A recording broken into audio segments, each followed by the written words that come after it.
and welcome to the lecture number 5, the session number 5, the video number 5 of our Directors Revision video series. Yes, dear students, part B में meetings का revision complete करने के बाद directors का revision हम कर रहे थे और डायरेक्टर्स के रिवीजन से संबंधित हमने अभी तक 5 सेशन यानी कि लेक्चर 1 या पार्ट 1, 2, 3 और 4 जो भी 2 पार्ट्स में डिवाइडेड था, इसे कुल मिला के 5 सेशंस अटेंड कर लिए थे और इसमें चैप्टर नंबर 11 और 12 ये दोनों चैप्टर्स हमने कवर अप करे, जहां पर हमने डायरेक्टर्स के अपॉइंटमेंट, उनके क्वालिफिकेशंस, उनके डिस्क्वालिफिकेशन, उनके वेकेशन, उनके टाइप्स जैसे बहुत सारे पॉइंट थे जो कि पढ़ करके फिनिश ऑफ कर दिए. So now it's time for us to move into the details of the last chapter. हमारे इस last वीडियो में हम कवर अप करने वाले हैं chapter number 13 of the companies act और यहाँ पर appointment and remuneration of managerial personnel हम पढ़ेंगे. यस, सेक्शन 196 से 205 तक हालांकि यहाँ पर आता है, पर हम मेजरली 196 और 197 विद शेड्यूल 5 को यहाँ पर कवर करेंगे, क्योंकि बाकी के जो छोटे छोटे से पॉइंट्स हैं जैसे 203, 4 या 5 का, तो वो तो स्टडी मटेरियल में काफी सीधे सीधे दिए और वहां से कवर अप हो जाते हैं. What happens to be tricky are these 2 points, and the last minute revision has to be very specific for these sections, क्योंकि केस स्टडीज में एक क्वेश्चन तो इस पार्ट पर बैठता ही बैठता है पार्ट बी का. For most of the times and almost in every attempt, you can see one question that is based on either the appointment or the remuneration aspect of the managerial personnel. बस यही अपने को आज पढ़ना है और इसीलिए ज्यादा बिना समय गवाए चलिए आ जाते हैं इधर. अपने पेन, पेंसिल, कॉपी, पानी की बोतल लेकर के तैयार हो जाइए. हम पढ़ना शुरू कर रहे हैं. चीजें आपके सामने स्क्रीन पर है. चलिए, रेम्यूनरेशन ऑफ मैनेजरल पर्सनल हमें पढ़ना है, तो क्वाइट ऑब्वियस सी बात है कि सबसे पहले भाई की मैनेजरल पर्सनल की डेफिनेशन तो पढ़ ले मैडम. तो यस, सेक्शन नंबर 2 के क्लॉज 51 में ये डेफिनेशन है.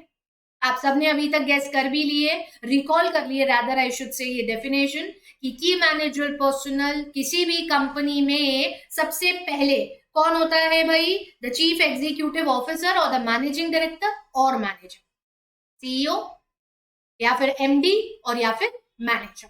ठीक है. फिर दूसरी डेजिग्नेशन कंपनी सेक्रेटरी की है. तीसरा, every whole time director in the company. Then every chief finance officer of the company, and then any person who is not below than 1 rank to the board of directors. Such other officer not more than 1 level below the board of directors, जो कि full time employment में होना चाहिए और जिसे company की board ने KMP designate करा है. Apart from this, any other person as may be prescribed from time to time, any other person or officer as may be prescribed. ये सब KMP की definition में आते हैं. कंपनी में की मैनेजरल पर्सनल माने जाते हैं and that's why we call them as the executive management of the company. हम इन्हें कंपनी का executive management कहते हैं. और बच्चों 179 सबसेक्शन 3 में जो पावर्स ऑफ बोर्ड अपन पढ़ते हैं वो सारे अधिकार ये एक्सरसाइज करते हैं. They have the substantial powers of the management. That's what इनकी डेफिनेशन में दिया भी जाता है. पढ़ी है ना अपने एमडी की डेफिनेशन, मैनेजर की डेफिनेशन, होल टाइम डायरेक्टर की definition. So they exercise substantial powers of the management and all the powers जो कि बोर्ड एक्सरसाइज करता है 179 सबसेक्शन 3 में, वो इनके द्वारा एक्सरसाइज करे जाते हैं alongside the other directors. Clear with this? ठीक है. तो चलो अब आते हैं अपन अपने प्रोविजन वाले पार्ट पर, यानी कि इनके अपॉइंटमेंट से संबंधित क्या क्या पॉइंट्स है उस पर आते हैं. सेक्शन 196 सबसे पहला मेजर सेक्शन है जो अपॉइंटमेंट पर आधारित है. ठीक है. क्या कंडीशन है 196 में? तो गिने चुने 3-4 पॉइंट्स है जो कि हमको ध्यान रखना है. सबसे पहला पॉइंट, कंपनी में एक बारी में या तो एमडी होता है या मैनेजर होता है. You can not have both at the same time. तो मोस्ट ऑफ द टाइम लोगों को मैनेजर टर्म बड़ा कंफ्यूज कर देता है. भाई मैनेजर तो किसी भी डिपार्टमेंट का हेड होता है. हाँ, ऐसा होता है, मैनेजर डिपार्टमेंट का हेड होता है, बट कंपनी एक्ट में हमने ये प्रोविजन बनाया that manager can be the one who can have the substantial powers of entire management of the company. So in that case company में या तो एमडी अपॉइंट होता है या मैनेजर. यदि आपने एक मैनेजर अपॉइंट करा है जिसे आपने सब्सटैंशियल पावर्स ऑफ मैनेजमेंट दिए तो फिर एमडी नहीं हो सकता है। ठीक है, clear?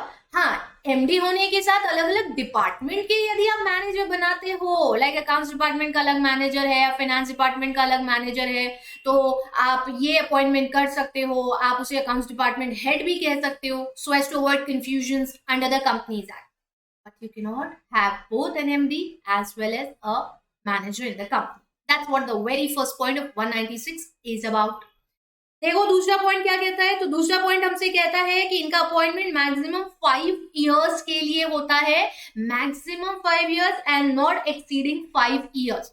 No company shall appoint or reappoint any person as the MD or WTD or manager for a term exceeding 5 years at a time.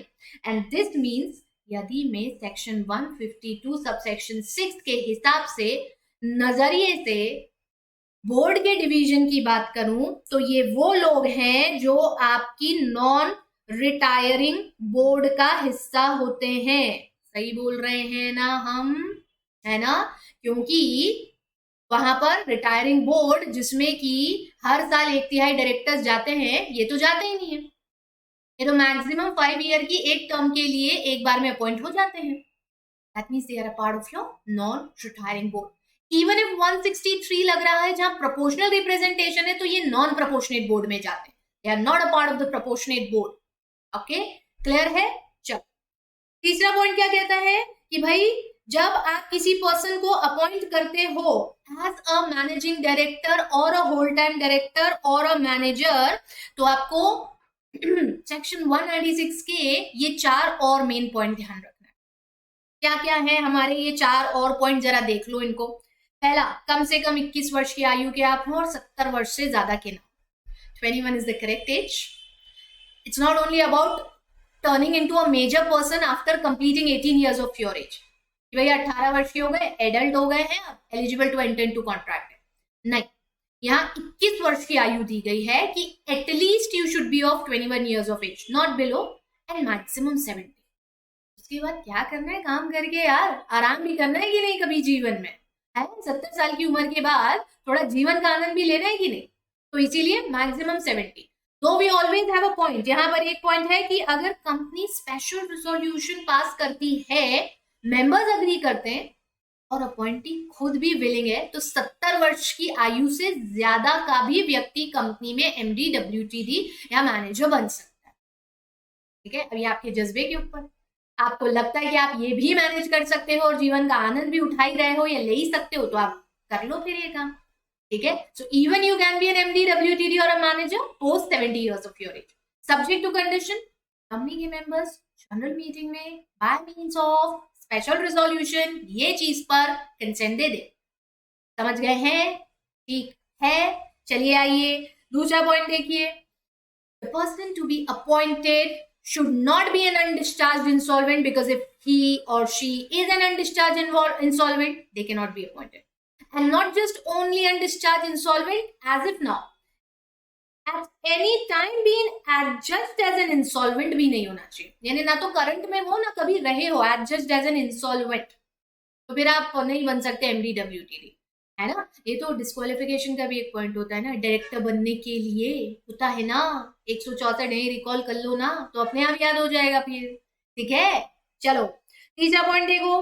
तीसरा पॉइंट कहता है कि the person should not have at any point of time suspended or delayed the payment to the creditors or has made or any time made any composition with them.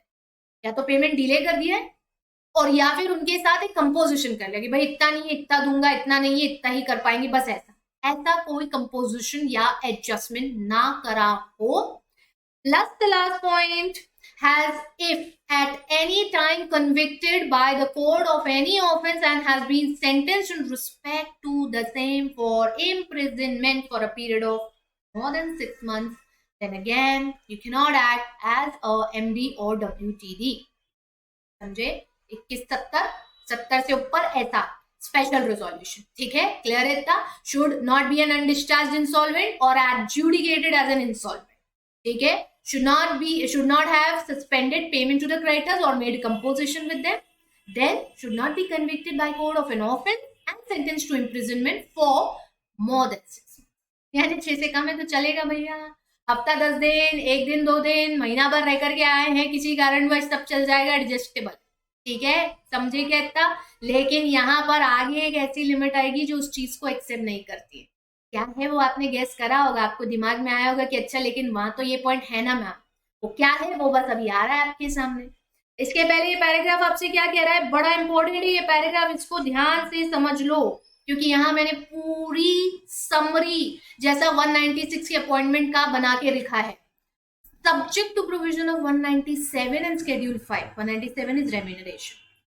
An MD or WTD or a manager shall be appointed, and the terms and conditions of such appointment and remuneration payable shall be approved by the board first by means of a board resolution, then by the members in the general meeting by means of an ordinary resolution, and also by the central government in case the appointment is at variance to the conditions that are prescribed in part 1 of Schedule 5. सीधी बात है, appointment के लिए PR, OR and Schedule 5. अगर Schedule 5 part 1 comply नहीं हो रहा है तो सेंट्रल गवर्नमेंट क्या, ठीक है। इसको अगर अपन लिख ले तो कैसे लिखेंगे बच्चों, अपन इसे भाई क्या करना है आपको, सबसे पहले बोर्ड रिजोल्यूशन, ठीक है, फिर ऑर्डिनरी रिजोल्यूशन, और उसके साथ साथ आपको क्या करना है, Schedule 5 का पार्ट 1, और अगर Schedule 5 का पार्ट 1 नहीं हो पा रहा है तो फिर ऐसी स्थिति में सेंट्रल गवर्नमेंट की अप्रूवल। इतना पॉइंट है। तो BROR एंड Schedule 5 पार्ट 1 ये 196 है, और अगर Schedule 5 कंप्लाई नहीं हो रहा है, the appointment is at variance to part 1 of Schedule 5, then approval of central government. Clear हुआ इतना, ठीक है। रूल 3 का एक छोटा सा पॉइंट यहाँ पर आपको दी हूं कि जब भी कंपनी में MD, WTD या मैनेजर अपॉइंट होता है तो उसके अपॉइंटमेंट की डिटेल्स ROC को फाइल करी जाती है, वो as per this rule return of appointment के नाम से फाइल होती है, और ये रिटर्न ऑफ अपॉइंटमेंट आप देते हैं MR1 में with in 60 days. MR1 appointment and remuneration of managerial personnel rules chapter का फॉर्म है। MR1 में आपको विद इन 60 डेज ये डिटेल्स फाइल करें, रिटर्न ऑफ अपॉइंटमेंट। इसके अलावा 2 और फॉर्म जाते हैं, वो आपको ध्यान होगा, अभी मैंने नीचे दिया है, आ जाएगा, ठीक है। यहाँ MGD 14 भी जाएगा। आप सोच रहे होगे MGD 14 कैसे जाएगा मैडम, स्पेशल रेजोल्यूशन तो पास ही नहीं हुआ, बट अगर आपको 117 ध्यान है तो आपको ध्यान होगा कि यहाँ स्पेशल रेजोल्यूशन नहीं है, बावजूद उसके MGD 14 जाएगा। जो 117 ध्यान है तो ऐसा नहीं सोचोगे, यानी अगर मीटिंग में 117 ध्यान है तो इसका जवाब आपके पास है। नहीं ध्यान है तो जाओ उस वीडियो पर और जाकर के क्विकली रिवाइज कर लो जहां 117 अपन ने पढ़ा है मीटिंग्स का, ठीक है।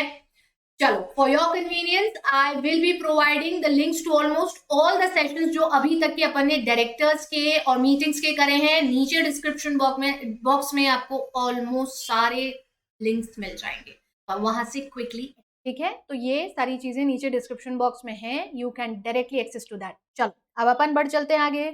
एक पॉइंट सामने आ रहा है बच्चों, ये देख लो, I am highlighting the point particularly for you कि जो भी प्रोविजंस अपॉइंटमेंट और रेम्यूनरेशन से संबंधित हैं वो प्राइवेट कंपनीज और गवर्नमेंट कंपनीज के केस में आर्टिकल्स के द्वारा गवर्न करे जाएंगे, right. That means even if they provide for anything apart from this, वो चीजें जो आर्टिकल्स में लिखी हैं वो फॉलो होंगी। किस केस में, प्राइवेट कंपनी और government company. As far as public company is concern, we are very specific by now कि अपॉइंटमेंट सेक्शन 196 में होगा। 196 कहता है कि बोर्ड रिजोल्यूशन पास करना है, जनरल मीटिंग में कंफर्मेशन के लिए ऑर्डिनरी रिजोल्यूशन है, Schedule 5 के पार्ट 1 की अपॉइंटमेंट की शर्तें पूरी करना है, और जो नहीं कर पाए तो फिर ऐसी स्थिति में सेंट्रल गवर्नमेंट की अप्रूवल लेना पड़ती है, ठीक। अब Schedule 5 के पार्ट 1 की शर्तें क्या हैं, और यदि आपको सेंट्रल गवर्नमेंट की अप्रूवल लेने जाना पड़ता है तो प्रोसीजर में क्या क्या पॉइंट आएंगे, ये अब सब एक एक करके हमारे सामने आ रहे हैं। देखें तो चलो अब आ जाते हैं, पहले Schedule 5 देखते हैं। Schedule 5 पार्ट 1, याद रखो ये पार्ट जो है ये सिर्फ अपॉइंटमेंट से डील करता है। पार्ट 2 पे जब जाओगे तो वो रेम्यूनरेशन है। सो 196 इज रेड विद पार्ट 1। फिर 197 जब आएगा तो वो पार्ट 2 है, और उसमें 3 अलग अलग सेक्शन पढ़ने रहते हैं अपने को, है ना। नो प्रॉफिट्स, इनएडिक्वेट प्रॉफिट्स है, स्पेशल सर्कमस्टांसेस हैं, वो वाले पॉइंट्स हमारे पार्ट 2 में आते हैं। अब शेड्यूल 5 का पार्ट 1 क्या कहता है आपसे कि भाई यदि किसी पर्सन को आप मैनेजरल पर्सनल के तौर पर अपॉइंट करना चाहते हैं without going for the approval of the government, तो आपको ये शर्तें पूरी। अगेन यहाँ 3-4 शर्तें हैं, जैसे 196 में भी दी हुई हैं, वो 21 से लेके 70 इयर्स के एज का criteria, composition with the creditors ना हो या पेमेंट सस्पेंशन ना हो, अनडिस्चार्ज इंसॉल्वेंट ना हो या एडजुडिकेटेड एज इंसॉल्वेंट ना हो, और 6 महीने से ज्यादा का कोर्ट के द्वारा इम्प्रिजनमेंट ना दिया गया, वो वाले जो पॉइंट्स है उनके साथ एडिशन में ये कंप्लाई करने, इट इज इन एडिशन। ठीक है, तो अब ये क्या पॉइंट है, सबसे पहला पॉइंट आ रहा है कि भैया आपको किसी भी पीरियड का इम्प्रिजनमेंट मिला नहीं हो, he had not been sentenced to imprisonment for any period, यानी एक दिन भी नहीं, एक दिन का भी नहीं, है ना। द पर्सन जिसे आप यहाँ पर मैनेजरल पर्सनल एमपी बनाना चाह रहे हो, the person should not have been sentenced to imprisonment for any period और to a fine that exceeds 1000 rupee, 1000 रुपया से ज्यादा का आपके ऊपर कोई मॉनेटरी जुर्माना भी नहीं लगा हो, for conviction of any offence under the following acts. अब ये लिस्ट बड़ी लंबी है और ऑलमोस्ट सारे मेजर एक्ट इसमें कवर हो जाते हैं। ठीक है, सारे मेजर एक्ट कवर होते हैं, कौन कौन से, भले वो आपका इंडियन स्टैम्प एक्ट हो या सेंट्रल एक्साइज एक्ट हो, आईडीआरए आप अपने सिलेबस में पढ़ते हो, prevention of food adulteration act syllabus में नहीं आता है, पर हाँ ये भी यहाँ पर अपने को दिया गया है। ठीक है, तो ये आपको ध्यान रखना है। Then even essential commodities act syllabus में आता है, कंपनीज एक्ट तो पढ़ ही रहे हो आप, ठीक है, और any other previous company law.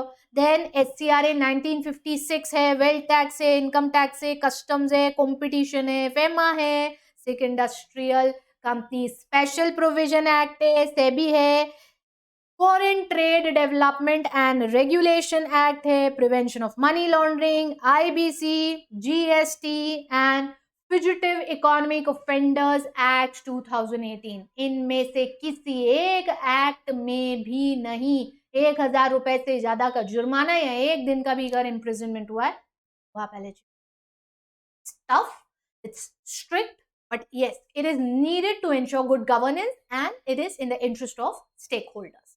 ठीक है, तो ये चीज ध्यान रखना है। फिर जब दूसरी शर्त पे जाते हैं, दूसरी शर्त क्या कहती है, the person should also not have been detained for any period under the conservation of foreign exchange and prevention of smuggling activities act 1974। इस एक्ट के अंतर्गत भी डिटेंशन ना हुआ, यहाँ मॉनेटरी पेनल्टी की बात नहीं है, इसीलिए ये पॉइंट अलग है। आप सोच रहे होगे कि ऊपर ही क्यों नहीं लिख दिया, क्योंकि एक भी दिन का डिटेंशन नहीं होना है, ये इसमें लिखा है, बट ऊपर वाले में मॉनेटरी पेनल्टी भी ऑप्शन में है ना, कि अगर 1000 से ज्यादा जुर्माना भी लगा है इन ऊपर दिए गए एक्ट्स में तो आप डिस्क्वालिफाइड हो। यहाँ पर जुर्माने की बात नहीं है, यहाँ सीधे डिटेंशन की। ठीक है, क्लियर हो रहा है। 196 का पार्ट 1 एडिशनल कंडीशन।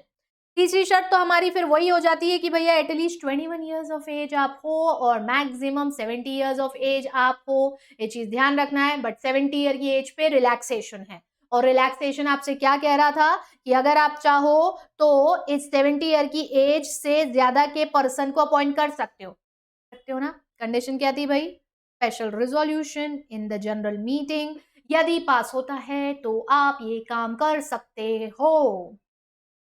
तो समझ रहे, ठीक है। चलो चौथी और आखिरी condition, the person should be resident of India. Resident of India का एक्सप्लेनेशन भी दी हूं मैं आपको, ऐसा ही नहीं कि रेसिडेंट ऑफ इंडिया बोल के अपन छोड़ देंगे। रेसिडेंट ऑफ इंडिया का मतलब शेड्यूल 5 के पार्ट 1 के हिसाब से एक ऐसा पर्सन होता है who has been staying in India for a continuous period of not less than, यानी minimum 12 months in the immediately preceding time period. यानी जब भी आप उसे अपॉइंट कर रहे हो, जिस भी डेट पर आप उसे अपॉइंट कर रहे हो, वहां से इमीडिएटली प्रीसीडिंग 12 मंथ्स वो इंडिया में स्टे कर रहा हो। ठीक है, या ये मैनेजरल पर्सनल जब आप उसे अपॉइंट कर रहे हो तब।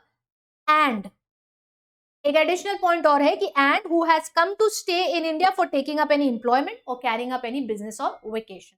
यानी बाहर का पर्सन और इंडिया में आया है और बिजनेस पर्पज से या किसी भी तरह के एम्प्लॉयमेंट वेकेशन को टेकअप करने के लिए अगर वो आया है तो वो रेसिडेंट इन इंडिया है 12 महीना, ये ध्यान रखना है। ठीक है, हाँ, इस कंडीशन के ऊपर रिलैक्सेशन है और वो रिलैक्सेशन दिया गया है कंपनीज जो कि स्पेशल इकोनॉमिक जोन्स में रहती है, उन पर ये कंडीशन नहीं लगेगी, as is being notified by the department of commerce. समय समय पे कोई बदलाव कर देंगे तो फिर वो लगेगा। हाल फिलहाल में क्या है, ये कंडीशन उन पे एप्लीकेबल नहीं है। समझ गए? ठीक है। So by now you know 196 appointment की condition, schedule 5 part 1 additional condition. तो अब आ जाओ प्रोसीजर पर। अब सीधे सीधे अगली चीज क्या देखना है आपको, प्रोसीजर। अच्छा, बड़ा रेयरली प्रोसीजर सीधा एग्जाम में पूछते हैं, बट इन केस अगर ये आ गया तो बस मतलब समझ लेना कि आपकी लॉटरी लग जाएगी अगर ऐसा क्वेश्चन आता है तो। प्रोसीजर यहाँ पर चार्ट डायग्रामेटिक फॉर्म में मैं दी हूं, चाहे तो ऐसे बना लो, चाहे तो पॉइंट वाइज लिख लो, पैरा में मत जाना प्रोसीजर पर, कभी भी मत जाना। ऐसे चांस न के बराबर होते हैं कि प्रोसीजर इस पार्ट में आपको आए। हाँ, पार्ट ए में आ सकते हैं प्रोसीजर, पार्ट बी में प्रोसीजर का चांस कम है। Still in case if it's being asked for, इससे अच्छा हमारे लिए कुछ नहीं हो सकता। तो ये प्रोसीजर अपने सामने है, वापस से उस चीज को रिपीट करी हूं, यहां पर फिर से हाईलाइट कर रही हूं, फिर से रिपीट कर रही हूं, बार बार कर रही हूं। और क्यों कर रही हूं आप जानते हो, ताकि आपको ये कॉन्सेप्ट दिमाग में बैठ जाए, है ना। So manager personal shall be appointed as per 196 read with schedule 5 part 1 and remuneration shall be paid as per 197 schedule 5 part 2। वो अभी आ गया, इतना क्लियर? ठीक है। हाँ, प्राइवेट कंपनी पे, गवर्नमेंट कंपनी और स्पेसिफाइड आईएफएससी पे नहीं लगता, ये सब अपन ने पढ़ लिया। बार बार I am repeating so that आपको भी बार बार रिकॉल हो। अब प्रोसीजर क्या है, सिंपल है। अपने को क्या चाहिए था भैया, अपन ने अभी भी थोड़ी देर पहले पढ़ा था, 196 जो है क्या कहता है आपसे, बोर्ड मीटिंग में बोर्ड रिजोल्यूशन चाहिए, जनरल मीटिंग में ऑर्डिनरी रिजोल्यूशन चाहिए, और स्केड्यूल 5 का पार्ट 1 का कंप्लायंस चाहिए। और जो ये नहीं कर पा रहे हो तो सेंट्रल गवर्नमेंट की अप्रूवल के लिए चले जाइए। समझ रहे हैं ना। तो बस प्रोसीजर में वही तो आएगा, पहले बोर्ड मीटिंग कंडक्ट करना है, फिर जनरल मीटिंग कंडक्ट करना है, स्केड्यूल 5 की कंडीशंस कंप्लाई करना है, अग्रीमेंट साइन करना है, डॉक्यूमेंट फाइल करना है। गवर्नमेंट के अप्रूवल के लिए जाना है तो 2-3 एडिशनल पॉइंट है, एक ई फॉर्म में अप्लाई करते हैं और मेंबर्स को उसका नोटिस भेजते हैं, पब्लिश भी कर देते हैं। 3 शर्तें आती हैं बस। ये आपके सामने स्क्रीन पर पहला देखिए। पहला वाला जो सबसे पॉइंट है, क्वाइट ऑब्वियसली बोलता है सबसे पहले आपको एक बोर्ड मीटिंग होल्ड करना है by issuing notices as per section 173 of the company act. ठीक है, बोर्ड मीटिंग होल्ड करिए। फिर क्या करने जाएंगे भैया आगे, बोर्ड मीटिंग में डिस्कशन करना है। जाहिर सी बात है, जिस पर्सन को एमडी या डब्ल्यूटीडी या मैनेजर अपॉइंट कर रहे हो, और साथ ही साथ ये भी चेक कर लो 164 में वो डिस्क्वालिफाइड ना हो, 196 शेड्यूल 5 203 कंप्लाई हो रहा हो, ये सारी चीजें हाथों हाथ चेक कर लो। And then the date, day, time and venue of general meeting decide कर लो। DDTV ये अपन ने पढ़ा है मीटिंग्स पढ़ते समय, डेट, डे, टाइम, वेन्यू। जो प्रोविजन है, अगर एजीएम में कर रहे हो तो एजीएम के, ईजीएम के थ्रू करवाना चाह रहे हो तो उसके डेट, डे, टाइम, वेन्यू के संबंध में आपको कर लेना है।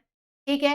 फिर नोटिस अप्रूव कर दे बोर्ड मीटिंग में, और जो नोटिस आपने बनाया है एज पर सेक्शन 101 उसे इश्यू करने के लिए ऑथराइज कर दें अपने कंपनी सेक्रेटरी, या अगर कंपनी सेक्रेटरी नहीं है तो किसी दूसरे डायरेक्टर को ऑथराइज कर दूं। अच्छा, यहां मैं एक सवाल पूछती हूँ, जवाब भी मैं ही दूंगी क्योंकि ये प्लेटफॉर्म अभी 1-to-1 वाला नहीं है, ये ओनली 1 वे है, 2 वे वाला नहीं ना। तो जवाब मैं दूंगी, बट सवाल पूछती हूँ, देखो आप में से कितने लोगों को इसका जवाब दिमाग में आ जाता है। अगर आ गया तो कंसेप्ट पर पकड़ मजबूत है, खुश हो जाना। ये एक ऐसा बिजनेस है जिसमें कंपनी को 101 के नोटिस के साथ एक और चीज भेजना पड़ेगी, appointment of the managerial personal in the general meeting. ये जो जनरल मीटिंग आप होल्ड कर रहे हो, यहाँ पर जो आप रेजोल्यूशन पास करोगे, इस रेजोल्यूशन को पास करने के लिए मेंबर्स की मीटिंग कर रहे हो और मीटिंग का नोटिस दे रहे हो। 101 में नोटिस जा रहा है, इस नोटिस के साथ कुछ और भी जाएगा, और वो जाना बहुत जरूरी है क्योंकि इस नोटिस में एक ऐसे बिजनेस की बात करी गई है जो डैश है। Dash, fill in the blank. I'll count till 3, for that you can recall the answer and then I'll give the answer. 1, 2 and 3. And bye now आपने बोल दिया होगा, हाँ ना मैडम, ये बिजनेस एक स्पेशल नेचर का बिजनेस है, ये ऑर्डिनरी बिजनेस नहीं है। और क्योंकि ये स्पेशल नेचर का बिजनेस है तो यहाँ एक्सप्लेनेटरी स्टेटमेंट एज पर 102 भी जाएगा। अगर जवाब सही निकला तो कंधा थपथपा लो अपना। क्लियर? चलो आगे भी आ जाओ अब। तीसरा पॉइंट, जो भी decided date, date, time, venue आपका था, उस डिसाइडेड डेट, डेट, टाइम और वेन्यू पर अपनी जनरल मीटिंग होल्ड करिए और ऑर्डिनरी रिजोल्यूशन पास करके अपॉइंटमेंट और रेम्यूनरेशन कंफर्म कर दीजिए। अपॉइंटमेंट के लिए सेक्शन नंबर 196 और पार्ट 1 और रेम्यूनरेशन के लिए 197 और पार्ट 2। ओके। चौथा पॉइंट यहाँ पे ये भी देख लीजिए कि भाई जो भी अग्रीमेंट है जिसे बोर्ड ने पहले ही मीटिंग में डिसाइड कर लिया था, that was being approved by the board, जो उस मैनेजर पर्सनल और बोर्ड के बीच में अग्री हो चुका था, उस पर मेंबर्स भी अग्री कर लें जनरल मीटिंग में। And then finally there after जो डायरेक्टर्स के लिए हम रजिस्टर मेंटेन करते हैं, उसमें नेसेसरी एंट्रीज भी कर ली जाए और जो भी दूसरे रिकॉर्ड्स रिक्वायर्ड है कंपनी उनको मेंटेन कर ले। And the last step talks about certain forms that you need to file. इसी सेशन के पहले पार्ट में जब रूल नंबर 3 में ई फॉर्म MR1 का रेफरेंस आया था, अब ये देखो यहां पर मैंने रूल नहीं दिया है, पर जो MR1 का नाम आया और अगर आपने रूल 3 रिकॉल कर लिया तो याद हो गया ना रूल 3 आपको, बस ऐसे ही तो याद करना और क्या करना है। तो उस समय मैं आपको बताई थी MGT 14 का भी, और 117 of all those resolutions and agreements that needs to be registered with the ROC में एक business appointment of MD, WTD या manager भी आता है। इसीलिए एक फॉर्म है रिटर्न ऑफ अपॉइंटमेंट का जो कि ई फॉर्म MR1 है, ये 196(4) में जाता है 60 दिनों के अंदर। फिर पर्टिकुलर्स ऑफ अपॉइंटमेंट DI-12 तो जाता ही है 170 सबसेक्शन 2 के हिसाब से, ये 30 डेज के अंदर जाएगा। और अग्रीमेंट जो हमें ई फॉर्म MGT 14 में फाइल करने होते हैं एज पर 117 30 दिन के अंदर जाएगा। तीनों फॉर्म का नाम, उनकी हेडिंग, कितने डेज में वो जाना चाहिए, किस सेक्शन में वो जाना चाहिए, आपके सामने ये तीनों फॉर्म मैनेजरल पर्सनल के अपॉइंटमेंट पर जाते हैं। And there after what you do is that, यदि आपकी कंपनी लिस्टेड है तो हर एक स्टॉक एक्सचेंज को सिक्योरिटीज लिस्टेड है इंटीमेशन भेज दो, और साथ ही साथ जनरल पब्लिक को सूचित करने के लिए एक जनरल नोटिस न्यूज़पेपर में दे सकते हो, जिसमें ये बता दोगे कि किस किस व्यक्ति को आपने WTD, MD या मैनेजर नियुक्त करा है। हो गया काम। प्रैक्टिकली बहुत सिंपल सा प्रोविजन है और बहुत ज्यादा समय इसमें नहीं लगता है। अपॉइंटमेंट तो आसान रहता है, हाँ बस थोड़ा सा रेम्यूनरेशन में ट्रिक रहता है, तो हम उस पर भी आ जाएंगे। बट पहले देखो यहाँ क्या दी हूं मैं आपको, क्या है ये स्क्रीन पर, the appointment is at variance with schedule 5। यदि शेड्यूल 5 पार्ट 1 के हिसाब से नहीं कर पा रहे हो तो फिर ऐसी स्थिति में ये एडिशनल शर्तें कंप्लाई करना है, सेंट्रल गवर्नमेंट के पास जाना है और सेंट्रल गवर्नमेंट के पास अप्रूवल लेने के लिए ई फॉर्म MR2 फाइल करते हैं, जो कि 90 डेज ऑफ अपॉइंटमेंट के अंदर अंदर चला जाता है, with in 90 days of appointment, यानी अपॉइंटमेंट कर लो उसके बाद आप इसे फाइल कर सकते हो एज पर सेक्शन 201। ठीक है। ऑफ कोर्स एक जनरल नोटिस सारे मेंबर्स को दिया जाता है कि हमने ऐसी एप्लीकेशन भेजी है, गवर्नमेंट को अप्लाई करा है हमने इस ई फॉर्म के माध्यम से, और उसी चीज की सूचना हम एक वर्नाक्यूलर और एक इंग्लिश लैंग्वेज के न्यूज़पेपर में पब्लिश करके भी दे देते हैं। साथ ही साथ हम क्या करते हैं, copies of the notice together with the certificate by the company as to the due publication shall be attached with the application. यानी कि ये वाली एप्लीकेशन जो आप यहाँ पे दे रहे हो ना, इसके साथ आपको नोटिस की कॉपी, मेंबर्स को जो नोटिस भेजा उसकी कॉपी भी अटैच करना। बस ये एक एडिशनल कंडीशन है सेंट्रल गवर्नमेंट के लिए ई form MR2, that's it. MR1 का ही का था रिटर्न ऑफ अपॉइंटमेंट, तो जो वो याद कर लिया तो ये हो गया, और जहां ये आया उसको रिकॉल कर लिया तो दोनों पक्के हो गए। क्लियर? ठीक है, चलो भैया अब कहानी आगे बढ़ाते हैं, और अगला कंसेप्ट जो हमारे सामने आ रहा है वो है अब रेम्यूनरेशन, यानी सेक्शन 197 शेड्यूल 5 का पार्ट नंबर 2, जो अलग अलग सेक्शंस में विभाजित है।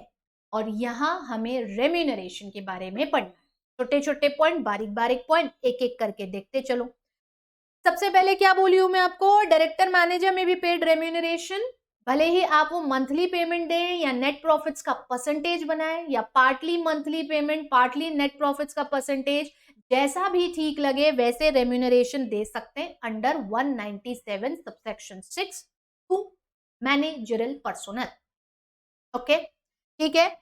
हाँ, अब ये कैसे पे करा जाता है और पेमेंट ऑफ रेम्यूनरेशन के प्रावधान 197 सबसेक्शन 1 में क्या है, तो ये आपके सामने स्क्रीन पे 4 मेन पॉइंट है, बस 4 मेन पॉइंट है जिसमें सारी कहानी छुपी है, फिर तो शेड्यूल 5 आ जाएगा।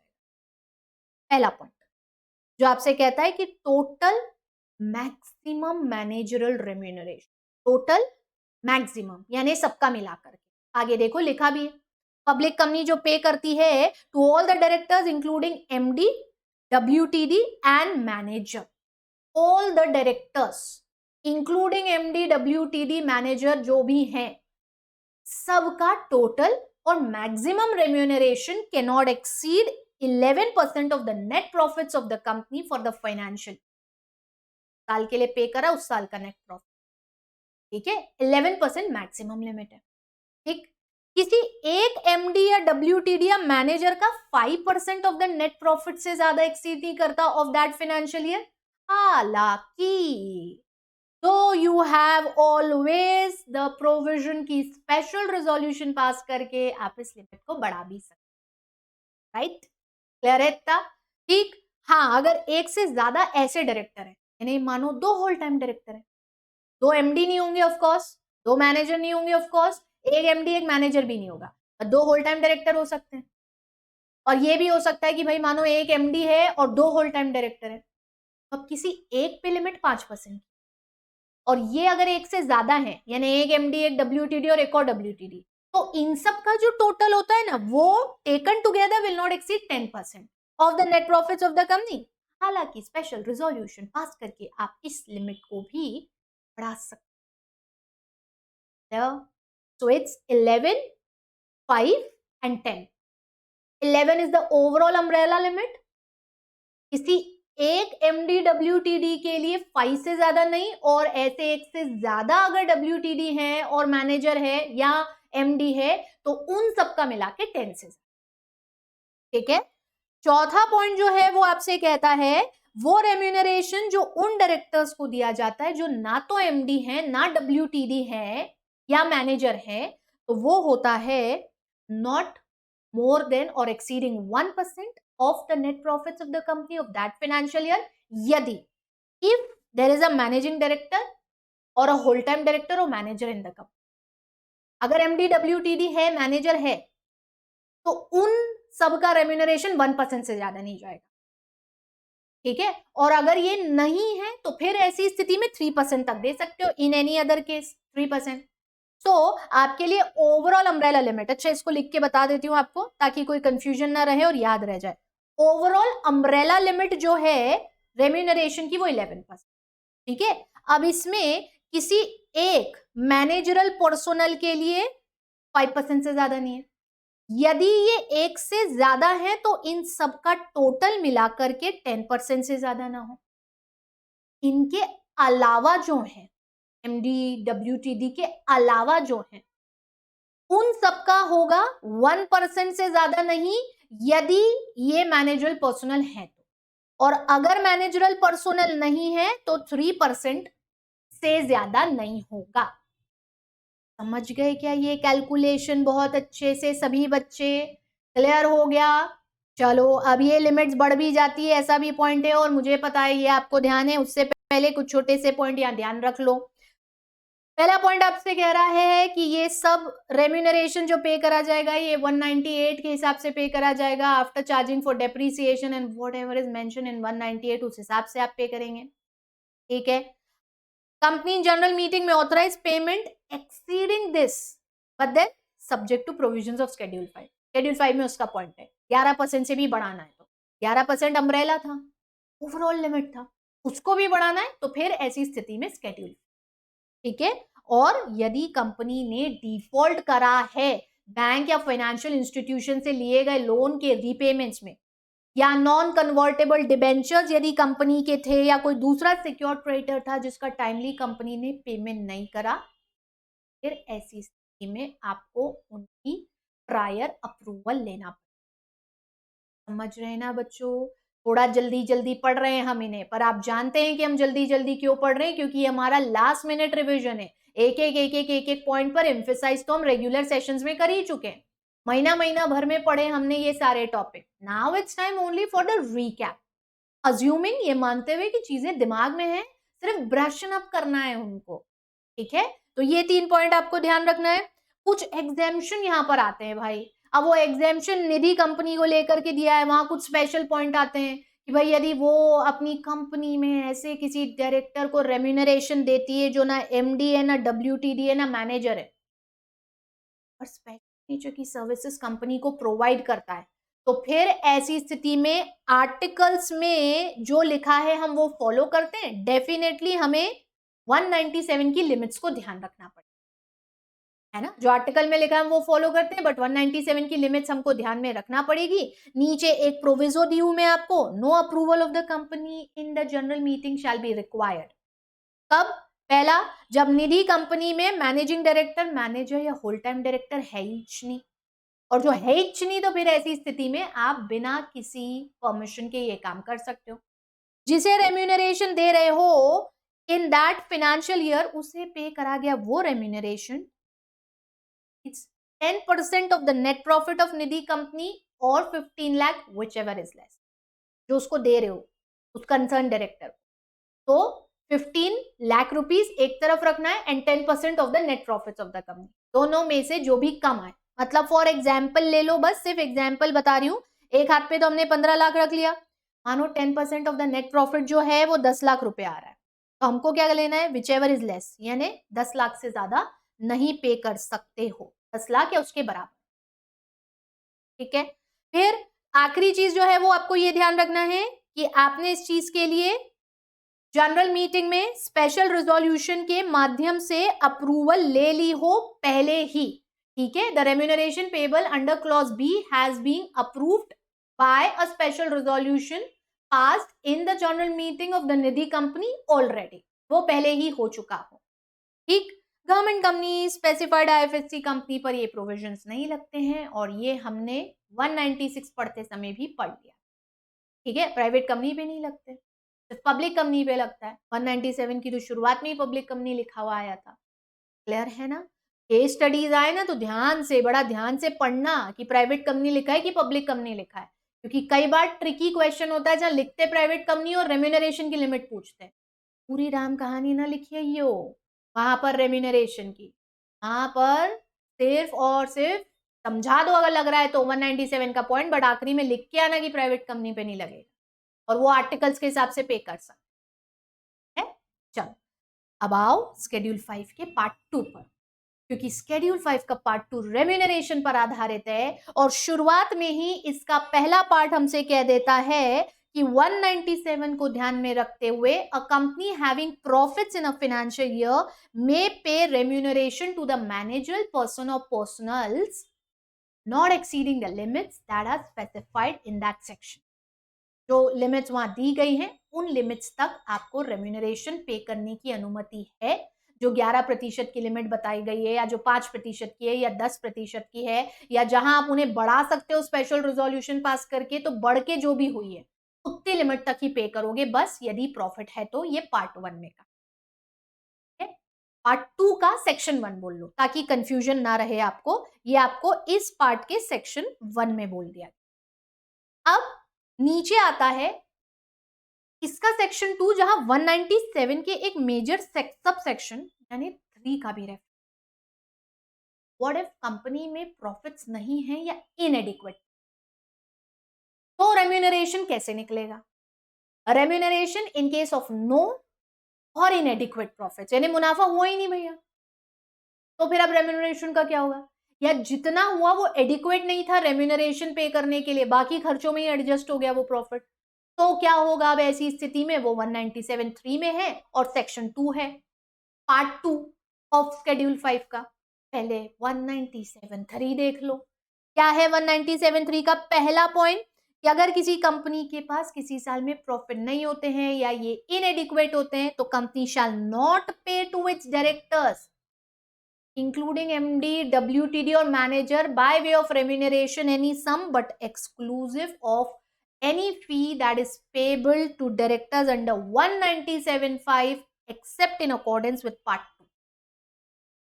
ये घुमावदार स्टोरी लाइन स्टेटमेंट का सीधा इंटरप्रिटेशन ये कि किसी साल यदि प्रॉफिट नहीं होते हैं, किसी साल यदि प्रॉफिट्स इनएडिक्वेट होते हैं तो 197(5) में जो फी का मेंशन होता है उसे छोड़ दो। 197(5) में कौन सी फी थी मेरे बच्चों, रिकॉल कर लिया क्या आपने? कर ही तो लिया होगा आपने। और देखो मैंने स्क्रीन पे आपके लिए लिख भी दिया, सिटिंग फी। तो उसको छोड़ते हुए जो भी रेम्यूनरेशन पे करा जा रहा है, it shall not exceed what is being prescribed schedule 5 part 2। ठीक है, क्लियर है? लास्ट पॉइंट यहां पर आपसे कह रहा है कि यदि आप नहीं कंप्लाई कर पा रहे हो शेड्यूल 5 को तो गवर्नमेंट की अप्रूवल ले लो। वो ऑप्शन तो अपने पास यहां पर भी होता है, जैसे 196 में था, गवर्नमेंट की अप्रूवल ले सकते हो। ठीक है, ठीक। अब क्या करोगे, यानी कि इस पार्ट में क्या पॉइंट आते हैं? Schedule 5 part 2 section 2, in case of no or inadequate profits remuneration कैसे पे होता है? तो हमें यहां ये कहा गया है कि यदि किसी साल में कंपनी के पास प्रॉफिट नहीं होता है या इनएडिक्वेट प्रॉफिट होता है तो फिर the company may pay remuneration to the managerial personal but not exceeding the limits that are prescribed in point A and B. A सामने, बी नीचे आएगा। इन लिमिट से ज्यादा नहीं दे सकते हो। ए पॉइंट में क्या लिमिट्स दी गई हैं? तो जो ए पॉइंट में लिमिट आती हैं वो कंपनी की इफेक्टिव कैपिटल पर आधारित होती हैं, और यदि इफेक्टिव कैपिटल नेगेटिव या लेस देन 5 करोड़ रुपीस है तो ईयरली रेम्यूनरेशन 60 लाख से ज्यादा नहीं हो सकता। Limit of yearly remuneration payable which shall not exceed 60 lakh. Effective capital negative या 5 करोड़ से कम है तो 60 लाख सालाना। यदि ये 5 करोड़ या उससे ज्यादा एंड 100 करोड़ से कम है तो 84 लाख सालाना, 84 लाख सालाना तक पे कर सकते हो, उससे ज्यादा नहीं।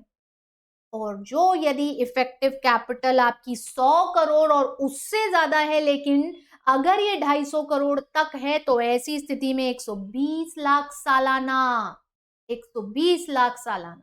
और यदि ये 250 करोड़ या उससे भी ज्यादा है तो पहले 250 करोड़ के लिए तो वही 1,20,000 यानी 120 लाख, या और उस पे क्या करोगे 0.01 और ऐड कर दोगे, यानी कि पहले 250 करोड़ के लिए 120 लाख प्लस 250 पे जितना ज्यादा है उसका 0.01%।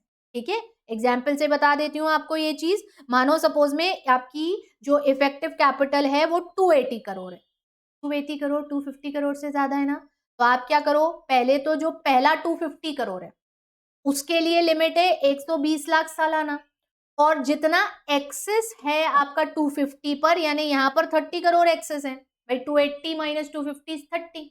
ठीक है, उसका 0.01% तक आप इसमें और ऐड कर लो, यानी 30 करोड़ का 0.01% निकालो और 120 में उसको ऐड कर लो, उतना सालाना रेम्यूनरेशन लिमिट है। प्रॉफिट नहीं है, इनएडिक्वेट प्रॉफिट है, मैनेजरल पर्सनल को इस हिसाब से अपन रेम्यूनरेशन पे करते हैं। सीधा सा पॉइंट, प्रॉफिट नहीं है, इनएडिक्वेट है तो ये लिमिट फॉलो करना, दैट्स इट।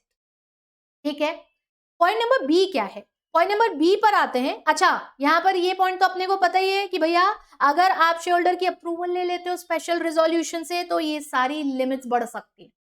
ये सारी लिमिट आप यहां पर बढ़ा सकते हो शेयर होल्डर की अप्रूवल लेकर के। बड़ा कमाल है ये प्रावधान, शेयर होल्डर की अप्रूवल लेके ये सब लिमिट बढ़ जाती है, बट इतनी आसानी से शेयर होल्डर की अप्रूवल मिलती भी नहीं है। चलो पॉइंट बी पर आओ। पॉइंट बी, ए तो हो गया मैनेजरल पर्सनल को पे करे जाने वाले रेम्यूनरेशन पर जहां ईयरली लिमिट दी है, based on effective capital in case of no और इनएडिक्वेट प्रॉफिट।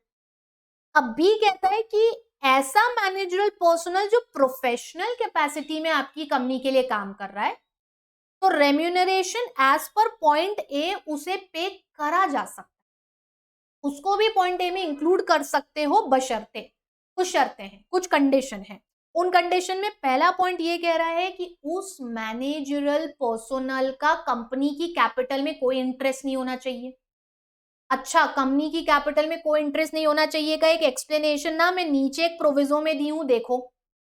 यदि किसी एम्प्लॉय के पास कंपनी में ईसॉप के तहत शेयर अलॉट हुए थे एंड वो जो शेयर्स है it is not exceeding 0.5% of the paid up share capital of the company, तो it shall be deemed to be a person not having any interest in the company. 0.5% तक की share capital में holding यदि ESOP के माध्यम से किसी employee को मिली है तो वो इंटरेस्ट नहीं है। इंटरेस्ट इन द कैपिटल का मतलब कैपिटल में होल्डिंग। भैया आपका कोई इंटरेस्ट छुपा है, इंटरेस्ट कैसे छुपे रहेगा मैडम? इंटरेस्ट कैसे छुपे रहेगा? कोई पर्दा है जिसके पीछे छुप जाएगा? अरे वैसे नहीं, just that you hold the shares of the company. When you hold the shares you have an interest ना, मॉनिटरी इंटरेस्ट ना, डिविडेंड मिलेगा, वोटिंग राइट मिलेगा। तो वो अगर 0.5% से कम है एंड दैट टू ईसॉप में मिले शेयर्स के कारण मिला है, तो फिर हम इसे इंटरेस्ट इन कैपिटल नहीं मानते। और प्रोफेशनल कैपेसिटी में काम करने वाले मैनेजरल पर्सनल्स को हम लिमिट ए के हिसाब से ही रेम्यूनरेशन पे कर देते हैं, even in case of no और इनएडिक्वेट प्रॉफिट्स, यदि उनका इंटरेस्ट इन कैपिटल ना हो। ठीक है, पहला वाला पॉइंट जो मैंने आपके लिए हाईलाइट करा, समझे? इंटरेस्ट इन कैपिटल कंपनी में भी नहीं हो, उसकी होल्डिंग कंपनी में भी नहीं हो, उसकी सब्सिडरी कंपनी में भी नहीं हो, डायरेक्टली इनडायरेक्टली यानी इंडिविजुअली खुद का भी नहीं हो, और किसी दूसरी कंपनी के साथ मिलके यानी स्टैट्यूटरी स्ट्रक्चर इज किसी दूसरी कंपनी के साथ मिलके भी नहीं, खुद का भी नहीं हो, कंपनीज कॉर्पोरेट्स के साथ मिलके भी नहीं हो, जिस कंपनी से मिलना है रेम्यूनरेशन उसमें भी नहीं हो, उसकी होल्डिंग कंपनी में भी नहीं हो, उसकी सब्सिडरी कंपनी में, सब जगह से रोक देते हैं। ठीक है, फिर एंड ऑप्शनल नहीं है, ये शर्तें तीनों पूरी होना है। फिर तीसरा पॉइंट कहता है डायरेक्ट या इनडायरेक्ट इंटरेस्ट नहीं होना चाहिए या रिलेटेड नहीं होना चाहिए टू द डायरेक्टर्स और promoters also of the company और इट्स होल्डिंग और subsidiary in the past 2 years, appointment से पास्ट 2 years, समझ रहे था? एंड तीसरी शर्त, ग्रेजुएट लेवल का क्वालिफिकेशन एटलीस्ट आपके पास होना चाहिए, along with that expertise and specialized knowledge in the field in which company operates। भैया प्रोफेशनल कैपेसिटी में आप काम कर रहे हो ना, तो प्रोफेशनल कैपेसिटी में काम करने वाला पर्सन प्रोफेशनल होगा, प्रोफेशनल डिग्री क्वालिफिकेशन होगी, जैसे सीएस या सीए या सीएमए या लॉयर, तो ग्रेजुएट लेवल का क्वालिफिकेशन। और कंपनी का जिस भी फील्ड में ऑपरेशन हो, मैन्युफैक्चरिंग है, ट्रेडिंग है, सर्विस है, सेल्स है, उन सबका भी एक्सपीरियंस आपके पास होना जरूरी, समझ रहे हैं? ठीक है, तो ऐसे मैनेजरल पर्सनल को भी कंपनी क्या कर सकती है, पार्ट ए के हिसाब से रेम्यूनरेशन पे कर सकती है, वही जो 60-84 एक 20 और एक 20 पर 0.01 का क्राइटेरिया। क्लियर है? समझ आ रहा है? कहीं कुछ स्किप हो रहा है या लग रहा है ऐसा कि नहीं नहीं नहीं नहीं यहाँ क्लैरिटी नहीं आई, तो फिर से वापस चले जाओ, रिवाइंड बटन दबाओ और पीछे जाके फिर से सुन लो। चलो मैं बढ़ रही हूँ आगे, कुछ छोटे से पॉइंट है जो यहाँ पर आपको ध्यान रखना है, टू बी नोटेड के नाम पर दी हूं मैं आपको।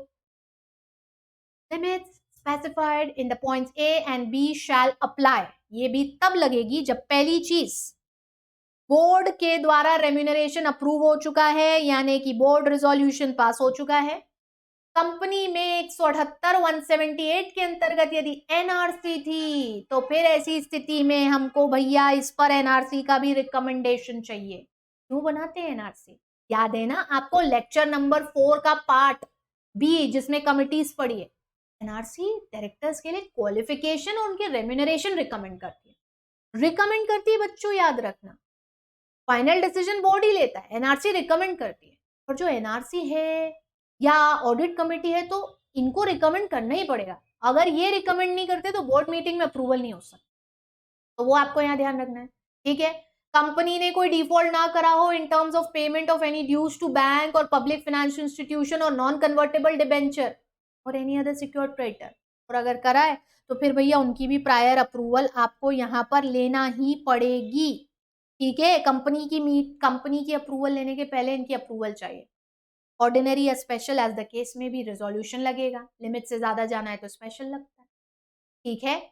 और साथ ही साथ आपको एक स्टेटमेंट देना पड़ता है जनरल मीटिंग के नोटिस के साथ, जिसमें कि आप शेयर होल्डर्स को ये सारी चीजें बताते हो, some general information about the company, then the information about the appointee, past, background, qualification, experience, expertise, सब कुछ, other informations that are related to this resolution and that will help the members in the general meeting to decide whether the remuneration should be paid exceeding the limit or up to the limit, जो भी है, and certain disclosures जो corporate governance head में जाते हैं।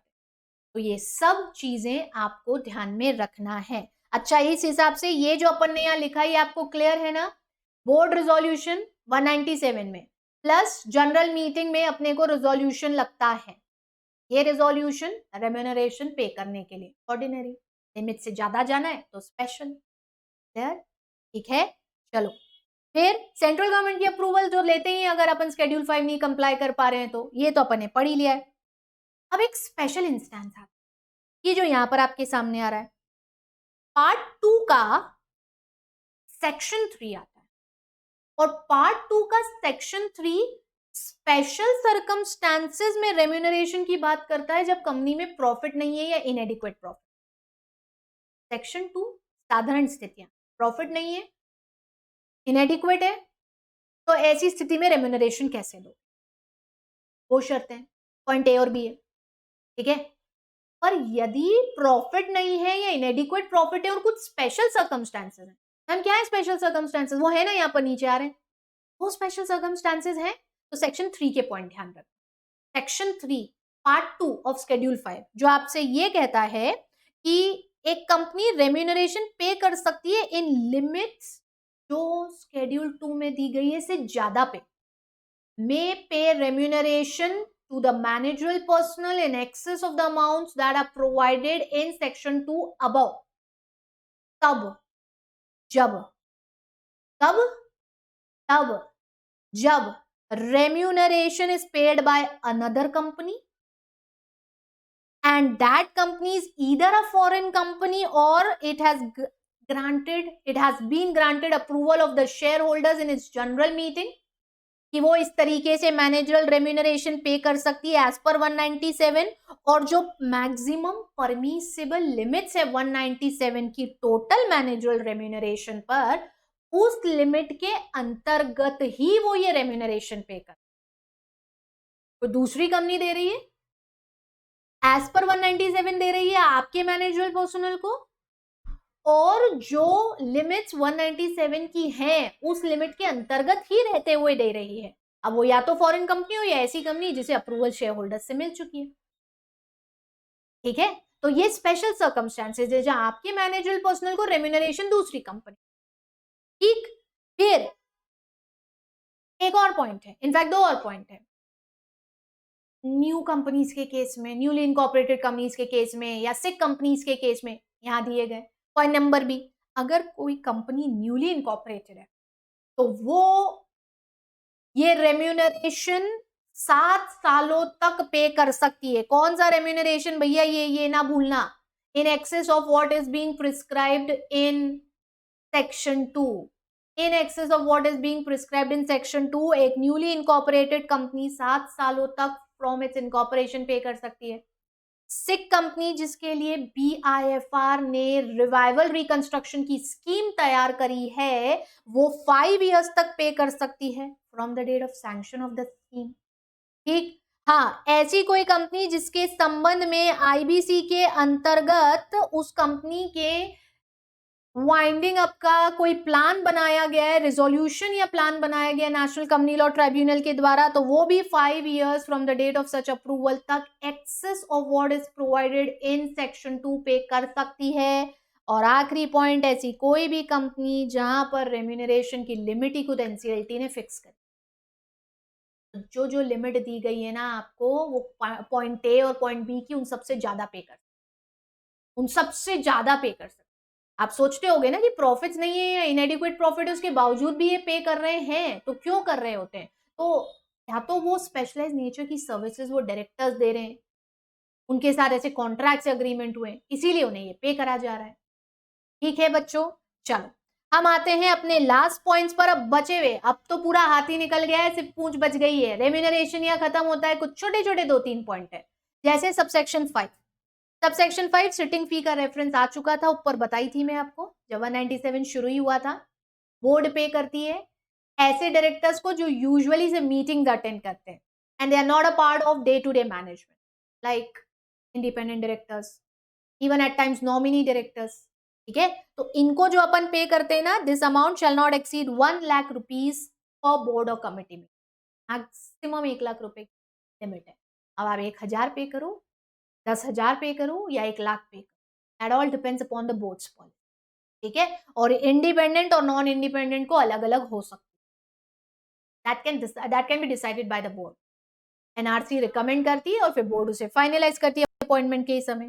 ठीक, कुछ और प्रोविजन सामने आ रहे हैं अपने, बस लास्ट पार्ट की तरफ, लास्ट पेज की तरफ अपन बढ़ चुके हैं मैनेजर रेम्यूनरेशन को फिनिश करने के लिए। और जो अगला पॉइंट आपके सामने स्क्रीन पर है वो 197 का सबसेक्शन 9 है, जो ये कहता है, क्या कहता है, ये कहता है कि यदि remuneration was being drawn by the managerial personal in excess of what was being prescribed, तो उसे वो सारा पैसा रिफंड करना पड़ता है, और ये रिफंड उसको 2 साल के अंदर करना है, या यदि कंपनी ने उससे कम टाइम ड्यूरेशन अलाउ करा है तो उतने समय में पे करना।